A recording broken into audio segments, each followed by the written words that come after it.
15ª rodada concluída e nada como começar esse bate-papo falando como os deuses do futebol gostam de aprontar. Um negócio incrível essa história envolvendo o Pedro. Depois de 2 jogos não relacionados para jogar pelo Flamengo, o cara hoje é relacionado, entra, dá ali um cartão de visitas para o goleiro Fábio e logo em seguida o escanteio, na cobrança do escanteio, após o desvio do Léo Ortiz, ele chega de carrinho para marcar. Pelo amor de Deus, aquele ditado que diz: nada como um dia após o outro, calha muito bem para a história dele, para a pessoa dele, para o jogador Pedro. Pois é, o Flamengo com aquela velha história que todos nós já conhecemos, muita posse de bola, muita trocação de passe e muito volume de jogo, mas conclusão que é bom, como sempre, deixando muito a desejar. O Flamengo precisa corrigir esse negócio, esse ponto, esse detalhe, porque pode ser que não tenha a mesma oportunidade em outros jogos. Pode ser que jogos mais decisivos não consiga chegar à vitória como chegou hoje. Sem contar que muitos dos seus jogadores, novamente eu cito Arrascaeta e Cebolinha, por exemplo, parece-me que estão só fazendo figuração em campo. É impressionante como esse rapaz, o Cebolinha, não consegue desenvolver, não consegue desabrochar o seu futebol. É um negócio que a gente procura resposta e não acha. Então, com essa vitória, o Flamengo não deixou o Cruzeiro se distanciar tanto e então ficou ali com 30 pontos, 3 a menos do que o Cruzeiro, que, por sinal, ganhou hoje. Eu já tinha mencionado, eu já tinha sinalizado que hoje o Cruzeiro tinha a possibilidade de simplesmente abrir uma vantagem ainda maior. Sim, porque ia jogar como jogou com um adversário totalmente fragilizado, que vai lutar até o fim para não ser rebaixado, que é o caso do Juventude. Isso daí é lógico, é notório.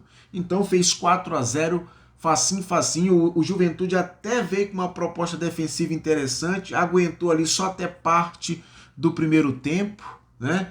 Mas logo, depois que aconteceu o primeiro gol, foi só abrir a porteira para que os outros 3 acontecessem. Então, o Cruzeiro segue líder com um jogo a mais, é verdade, com 33 pontos, e em seguida vem o Flamengo com os seus 30 pontos com esse jogo ou com um jogo a menos. A gente também teve, logicamente, outros jogos na rodada, a gente não vai aqui só falar de Cruzeiro e de Flamengo, a gente teve também o Vasco, né, empatando em 1 a 1 contra o Grêmio, tá? O Vasco, eu vou destacar o jogo do Vasco e vou destacar o jogo do Sport.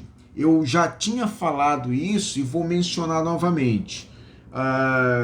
Pelas ameaças que houve nos CTs de Sport e de Vasco da Gama, esses 2 clubes eram para ganhar os seus jogos nessa rodada, não é isso?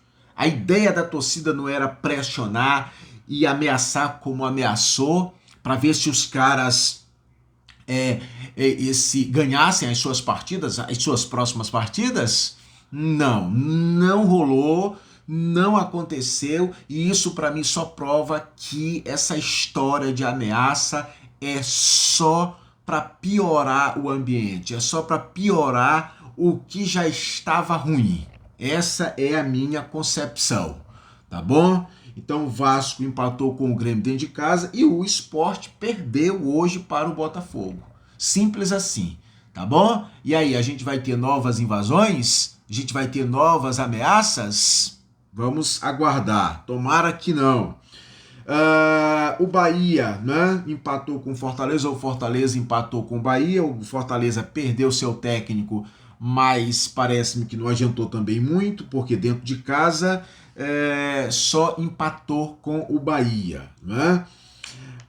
O Mirassol simplesmente pegou um Santos e não quis nem saber, tá? O Santos simplesmente foi atropelado pelo Mirassol, tá? Primeiro tempo a gente ainda pode achar que teve alguma igualdade, mas o segundo tempo veio mostrar que o Mirassol é um time arrumado, é um time ajustado e simplesmente não quis nem saber e passou por cima do Santos. Neymar jogando muito abaixo do que se espera.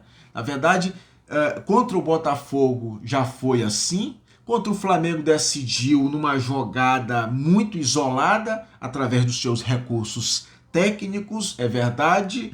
E contra o Mirassol só deu continuidade naquilo que a gente já sabe que é aquele futebol longe da sua plenitude. Não é isso? O São Paulo ganhou do Corinthians. O Corinthians talvez vai viver essa gangorra do sobe e desce impressionante. É um negócio que a gente não entende, né? Perde dentro de casa pro Bragantino, ganha fora de casa do Ceará e perde pro São Paulo no Morumbis. Então o Corinthians tá, eu sempre falo e vou continuar falando, o Corinthians está sofrendo dentro de campo por sua desorganização fora dele, né? E coisa que eu particularmente fico incomodado, né? A gente que acompanha o futebol, que está opinando quando fala de futebol, a gente fica muito incomodado quando vê atitudes como aquela do Memphis. Para mim, o Memphis Depay é um cara que, além de fugir das responsabilidades nos momentos mais críticos, nos momentos mais complicados, quando o Corinthians precisa dele, ele não mostra ser de grupo, porque como que o cara é substituído e ele vaza do estádio? Ele foi outro lá que eu não me lembro agora do nome aqui. É brincadeira, rapaz. Você tem que ficar, rapaz, pra sofrer junto com o clube. Ah, porque não tá me pagando, não tem nada a ver. Na minha concepção não tem nada a ver. Uma coisa é uma coisa, outra coisa é outra coisa. Seja profissional, rapaz. E o Corinthians fica refém desse rapaz. É brincadeira. Time nenhum, clube nenhum pode ficar refém de jogador algum. O clube é muito maior do que qualquer jogador. Então, nota 0 para esse tal de Memphis Depay. Tá bom? Pelo amor de Deus, por favor. Tá? E o Corinthians tem... Já o Corinthians vai demitir o Dorival se continuar nessa tocada. Tô vendo a coisa.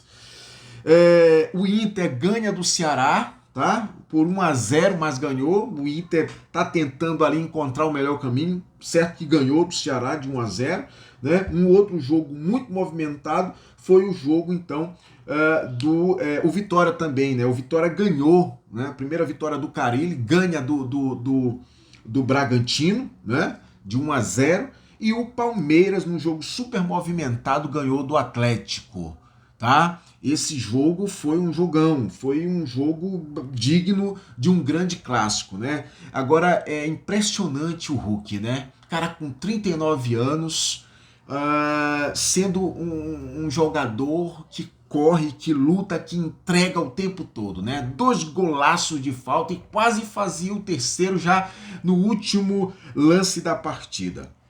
Mas é isso. O campeonato começa a pegar fogo, muita coisa ainda vai acontecer, né? E a gente com certeza vai ter fortíssimas emoções ainda daqui para frente, porque na minha concepção cada jogo é uma decisão. E quem não entender desse jeito vai ficar pelo meio do caminho. Abraço!